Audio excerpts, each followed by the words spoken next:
Assalamualaikum warahmatullahi wabarakatuh. Welcome back to my channel. Kali ini kita akan membahas tentang rumus cepat menghitung tetesan infus beserta contoh soal kasusnya. Oke, yang pertama kita ulas dulu kembali tentang rumus dasar perhitungan kecepatan tetesan cairan infus. Nah, rumus dasarnya adalah tetesan cairan dikali waktu, ya, disetarakan atau sama, ya, persamaan untuk rumusnya dengan jumlah cairan kali faktor tetes. Jadi nanti kalau misalkan di sini kita mau mencari tetesan cairan, nah seperti ini, maka hasil dari perkalian jumlah cairan dengan faktor tetes dibagi dengan ini, ya, dibagi dengan waktu. Begitu juga kalau misalkan ditanya, ya, berapa jam habis cairan tersebut, maka kita bisa mengalihkan jumlah cairan yang dibutuhkan dikali dengan faktor tetes, hasilnya dibagi dengan ini. Kemudian kalau misalnya kan kita ditanya berapa jumlah cairan yang dibutuhkan, sementara sudah diketahui tetesan cairan infusnya, kemudian sudah diketahui habis dalam berapa jam, dan dia menggunakan infus set apa, ya, misalkan dia pakai makro, mikro, atau blood set, ya. Nah, ini kalau misalkan yang ditanyakan jumlah cairan, maka tetesan cairan dikali waktu, hasilnya dibagi dengan faktor tetes. Seperti itu. Nah, ini kita akan membahas tentang tetesan cairan infus, ya. Nanti hasilnya dalam tetes per menit. Itu didapat dari jumlah cairan yang dibutuhkan atau yang diberikan dikali faktor tetes per atau bagi waktu dalam jam, ya, dibawa ke menit, sehingga waktu itu dikali dengan 60 menit, ya. Nah, kita harus tahu untuk faktor tetesnya itu harus sesuai dengan jenis set infus yang digunakan. Apakah pasien menggunakan blood set atau transfusi set dengan faktor tetes yaitu 15 tetes, ya, dalam 1 cc-nya, ya.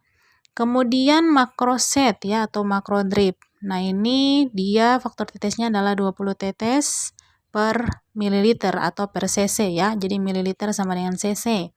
Kemudian kalau untuk mikroset atau mikrodrip ini dia faktor tetesnya 60 tetes per mililiter atau per cc-nya. Jadi 1 cc-nya itu dia dicapai oleh 60 tetes kalau menggunakan mikroset, ya. Oke, untuk rumus cepatnya seperti ini. Kalau blood set atau transfusi set itu jumlah cairan yang dibutuhkan atau yang akan diberikan, ya, dibagi dulu per jamnya, baru per 4 atau bagi 4.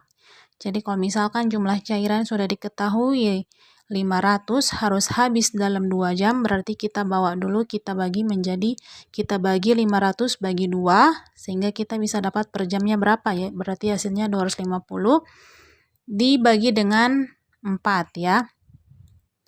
Kalau makroset jumlah cairan per jamnya dibagi 3, baru mikroset itu jumlah cairan per jam, ya. Itu sudah sama dengan tetes per menit.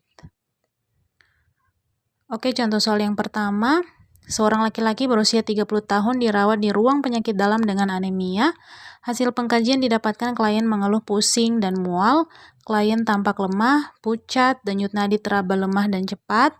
Saat ini klien mendapatkan terapi cairan aminofluid 500 ml dalam 4 jam menggunakan infus makroset. Berapakah tetesan infus per menit yang diberikan kepada klien tersebut? Ya, A 42 tetes per menit, B 40 tetes per menit, C 38 tetes per menit, D 30 tetes per menit, E 35 tetes per menit.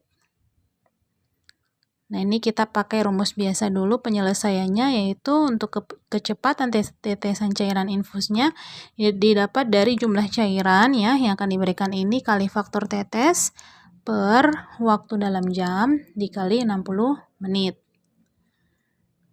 Maka hasilnya sama dengan 500 cc atau 500 ml yang akan diberikan pada klien tersebut dikali 20 tetes per mililiter, karena dia menggunakan makroset, maka faktor tetesnya 20, ya, pada umumnya.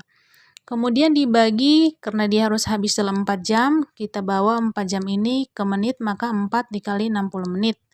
Maka kecepatan tetesan cairan infus sama dengan hasil kali 500 dengan 20 adalah 10.000, ya. dibagi dengan hasil kali 4 kali 60 ya. Jadi 10.000 dibagi 240. Nah, hasil pembagiannya yaitu 41,67 tetes per menit atau dibulatkan menjadi 42 tetes per menit.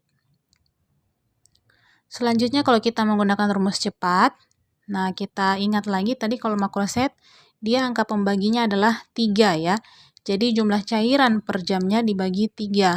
Nah, maka kecepatan tetesan cairan infusnya 500 cc dibagi 4 jam karena 500 cc atau 500 ml ini kan tadi harus habis dalam 4 jam baru dibagi 3. Nah, gampangannya kalau 500 cc ini dibagi 4 ya kalau 500 setengahnya berarti 250. Nah, setengah dari 250 lagi itu adalah 125 ya. Nah, ini jadi seperempat dari 500 itu 125. Baru tinggallah kita bagi 3. Kita lihat saja angka di depan ini 12 bagi 3 berarti hasilnya di depan adalah 4. Tinggal di sini 5. 5 kalau dibagi 3 kemungkinan adalah 1 tapi masih ada bersisa maka 41, sekian-sekian tetes per menit. Berarti tadi yang mendekati jawabannya adalah ke option 42 tetes per menit. Oke, contoh soal yang kedua.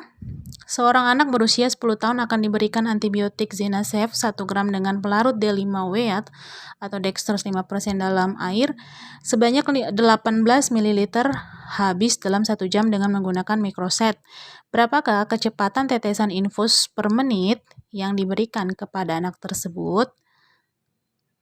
Apakah 16 tetes per menit, B 17 tetes per menit, C 18 tetes per menit, D 19 tetes per menit, atau E 20 tetes per menit. Nah, kalau kita menggunakan rumus biasa, nah kita dapat tadi jumlah cairan kali faktor tetes per waktu ya dalam jam kali 60 menit. Berarti tadi 18 ml ya, karena dia dilarutkan dalam D5W 18 ml, dikali faktor tetesnya karena dia menggunakan mikroset, yaitu 60 per waktu. Waktu ini adalah tadi dia harus habis dalam 1 jam. Kita bawa ke menit, kita kali dengan 60 menit. Hasilnya sama dengan ini karena angkanya sama, bisa kita potong saja 60 bagi 60 habis, jadi 18 per 1 ya, atau 18 tetes per menit. Nah, kalau dengan rumus cepat, ini tadi kita ingat mikroset itu adalah jumlah cairan per jam. Itu sudah disamakan dengan tetes per menit ya. Jadi tetesan cairan infusnya tadi adalah ya jumlah cairan tadi, dia 5W itu 18 ml, dia harus habis dalam 1 jam. Nah, sama saja dengan 18 tetes per menit. Oke, itu tadi pembahasan kita tentang cara cepat atau rumus cepat menghitung tetesan cairan. Jangan lupa like, subscribe, dan ikuti konten selanjutnya ya. Terima kasih. Wassalamualaikum warahmatullahi wabarakatuh.